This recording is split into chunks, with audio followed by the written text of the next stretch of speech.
और अब बात कोरोना की, क्योंकि कोरोना की दस्तक एक बार फिर से हो चुकी है। कोरोना से नए वेरिएंट से यूपी में अलर्ट है। तो कोरोना के नए वेरिएंट से यूपी में अलर्ट। गाजियाबाद में 7 महीने बाद सामने आया एक और केस। बुलंदशहर में 1 साल बाद कोरोना की एंट्री हुई है, तो केसेस एक बार फिर से बढ़ रहे। कोरोना से सावधान रहने की जरूरत। कोरोना के नए वेरिएंट से यूपी में अलर्ट है। आरटीपीसीआर जांच की तैयारी में जुटा है स्वास्थ्य विभाग। स्टेशनों पर स्क्रीनिंग के लिए हेल्प डेस्क बनेगी। साथ ही साथ सरकारी कार्यालयों, निजी संस्थानों में सतर्कता बढ़ी है। जल्द ही स्क्रीनिंग कराई जाएगी।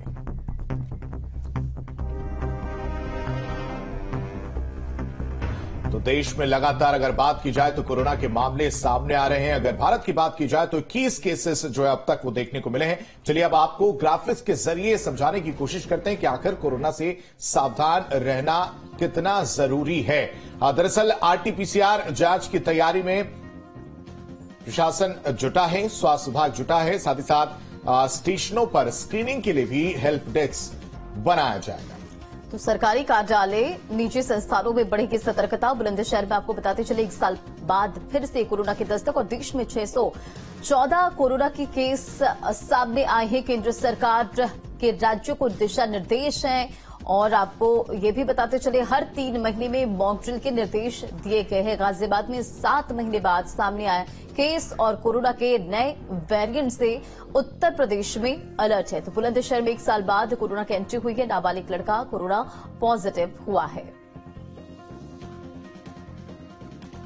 खबर पर ज्यादा जानकारी के साथ संवाददाता हिमांशु हमारे साथ जुड़े। हिमांशु, 7 महीने बाद कोरोना का ये केस देखने को मिला है। ऐसे में मामला और ना बढ़े, लोग और चपेट में ना आए, क्या कुछ तैयारी और कैसे अब इससे निपटते हुए प्रशासन नजर आ रहा है?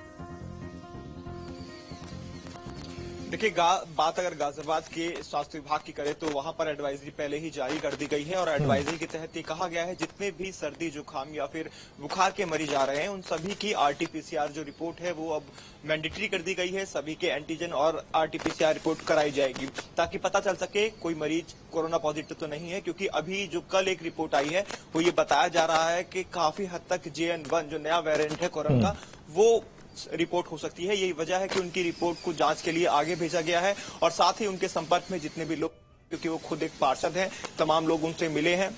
इस दौरान जितने भी लोग उनसे मिले हैं उनकी लिस्ट तैयार की गई है। उन सभी की भी कोरोना जांच कराई जाएगी और होम आइसोलेशन में फिलहाल उनको रखा गया है। जीनोम सीक्वेंसिंग भी उनकी पूरी कराई जाएगी। पूरा परिवार होम आइसोलेटेड है और ऐसे में देखना होगा कितने लोगों की जांच अब कराने के बाद और लोग क्या पॉजिटिव पाए जाते हैं। बॉर्डर क्योंकि गाजियाबाद सटा हुआ है दिल्ली से, तो वहां पर भी निगरानी के लिए हेल्प डेस्क बनाई जाएगी। जो लोग बाहर के देशों से सफर करने के बाद गाजियाबाद या दिल्ली NCR में आ रहे हैं उनकी भी जांच कराई जाएगी। ये भी स्वास्थ्य विभाग की तरफ से एडवाइजरी जारी की गई है। खासतौर पर सोशल डिस्टेंसिंग जिस तरह से पहले कोरोना के समय में था वो सरकारी और निजी अस्पतालों के लिए दिशा निर्देश लागू कर दिए गए हैं कि सभी लोग सोशल डिस्टेंसिंग दोबारा से मेंटेन करें। साथ ही अगर मार्केट में भीड़ भाड़ वाले इलाके में जा रहे हैं तो मास्क लगा के निकले, क्योंकि एक बार फिर से कोरोना के नए वेरिएंट JN1 ने दस्तक दी है। कोई इसकी चपेट में ना आए। हालांकि सबसे ज्यादा ये बताया गया ये जो इफेक्ट कर रहा है ये बच्चे और बुजुर्गों को सबसे ज्यादा इफेक्ट कर रहा है, जो WHO की रिपोर्ट है। तो ऐसे में बच्चों को बचाने की जरूरत है। मौसम भी सर्दी का है और वहीं बुजुर्गों को, क्योंकि हेल्थ कॉन्शियस रहते हैं, सबसे ज्यादा